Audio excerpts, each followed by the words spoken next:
Okay, I will mod the PS Vita. Due to the overwhelming support on my last video where I modded the PSP and showed you guys whether or not it was even worth it, I've decided that it's only right that I should mod the successor to the console, the PS Vita. A device which sold poorly in comparison, and I actually think it's very underrated. But I do actually have a confession to make. I have never played a PS Vita before, so what you're gonna see is my first ever reaction to the console, and we're gonna find out, is the PS Vita worth buying and modding in the year 2024? First things first, let's look into our options. Similar to the PSP, we have the Vita 1000 and 2000. Now, there's a lot of debate online as to which version is actually the better one, but from what I can tell, the general opinion from people is that the 2000 is the better model. This is Sony's revision of the PlayStation Vita and upgrades it in many different ways. It's slimmer, has a better battery life, and actually uses a USB cable to charge the device, whereas the original model uses this weird cable I've never even seen before. Now, the one thing that the 1000 does have, that the 2000 doesn't, is a lovely OLED screen. If the 2000 model had this OLED screen instead of an LED one, then I think the 2000 would be the clear winner. And despite the 2000 model beating the original model in specs, personally I wasn't too bothered which model I actually got, because either way, it's still a new experience. So I did a bit of online shopping, and I went to everybody's favourite website, Facebook, and straight away something caught my eye. It was a Vita 1000 from a town that was pretty close to me, and the guy only wanted £90, which was cheap in comparison to the other listings online. But what actually caught my eye wasn't the price of the console, but the guy actually listed it as rare, and that it was a special variant of the console, which I will reveal very shortly. So I messaged the guy, jumped into my car on this horrible rainy evening, and acquired the goods. Alright, sweet. And here we have it, my first ever Vita. So like I mentioned, this was a rare edition of the console, which, you know, may look normal at the front, until you turn it around. Are you ready? If you look on the back, you will see Call of Duty Black Ops Declassified. Yeah, it is kind of hideous. Obviously, this was like a special edition of the console that came as like a bundle. But seriously, with the artwork that Black Ops had, they could have at least put a little bit more effort in. But no, they decided to turn the PlayStation Vita into a portable advertisement.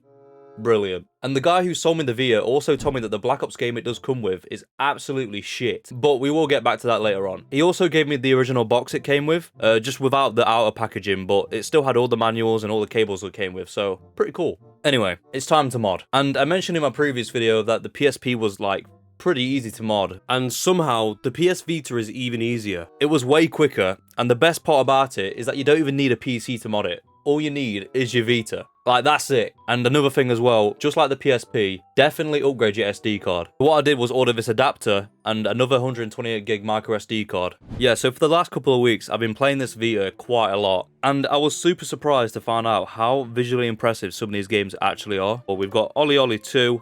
If you know, you know, that is a banger. Obviously, for the sake of the Vita, I had to try out Black Ops Declassified, which is okay at best. Like, if this is your first COD, I am so sorry. It definitely isn't the best way to play COD, but for someone who has a special place in the heart for that kind of era of like Call of Duty games, it was quite cool. The campaign only had 10 missions and the levels were quite short. It reminds me a lot of like how the Spec Ops missions were, but you know, even though they were quite difficult, I enjoyed them. We've got Minecraft, Michael Jackson The Experience. Do not download that, that is terrible. Obviously Little Big Planet. If you guys don't know, I want to show you guys this. Oh yeah, boy. Oh yeah. Of course I had to download that. And last week I went to Manchester and I took the Vita with me. And me and my friend Taylor on the train, we just sat and played like the stupidest shit on it. Like at one point we were playing Angry Birds. I don't even know why, but it was great. So on the screen here, we've got all the applications that I've been using. And we'll start off with PKGJ. Like, this thing has every single Vita game that you need to back up. Like, there's so many games. Like, I'm convinced that it actually is the entire catalogue. And also all the DLC as well. And get ready for this as well. You can download every single PSP game and PSP DLC as well. I don't want to play with you anymore. And the best part is, it doesn't even stop there. The homebrewing community for the Vita have gone absolutely crazy, and they've made it possible to play games that were never even made for the PS Vita. And I'll give you some examples of what I mean. Like, I've seen people play Super Mario 64, Cuphead, GTA San Andreas, Pokemon, and even recently, someone made it possible to play Simpsons Hit and Run. What the actual fuck? And you might be thinking, Clacker, well, on the Vita home screen, you haven't got any PSP games, so where are they? If you use the app Adrenaline, it turns your PS Vita into a PSP. Like, what's the fucking point? What is the point of you, mate? You're fucking useless. Like, do I even need this anymore? Now, the one downside with using Adrenaline is the fact that obviously, with the PSP being a lot more smaller of a screen than the Vita, it has to be upscaled. Like, most people won't notice that, but I'm just special, so...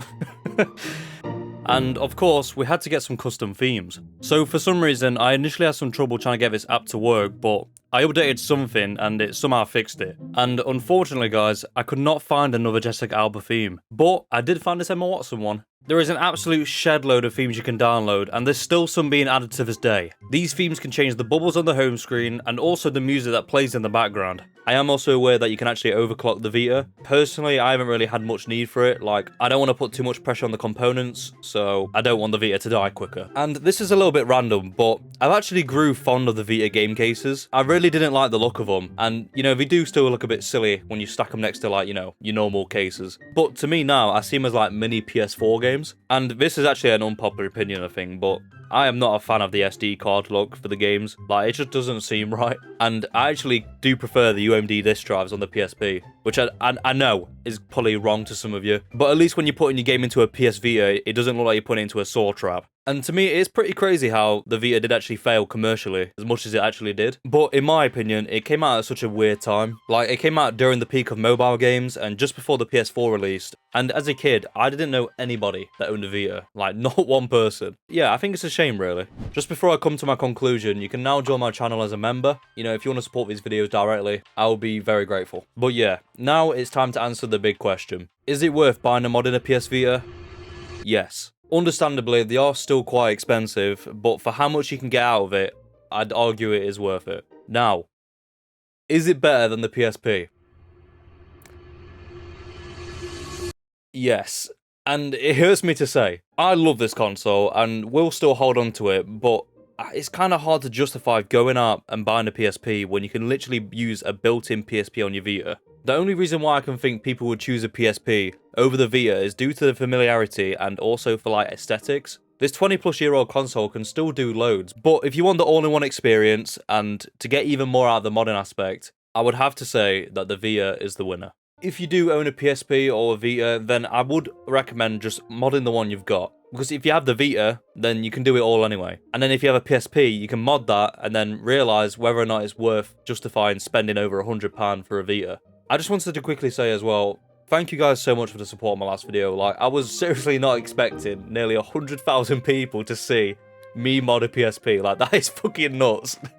Before, I've never really had any interest in modding. I thought I'd just make a silly video where I showed off my modded PSP. But yeah, you guys seem to like it, so hence why I've made this video. So yeah, I just want to say a huge thank you. And I'm sorry this video's probably took so long to come out. I've got a lot of things going on in the background, and I'm also working on 2 very big video projects. So yeah, mod your PS Vita.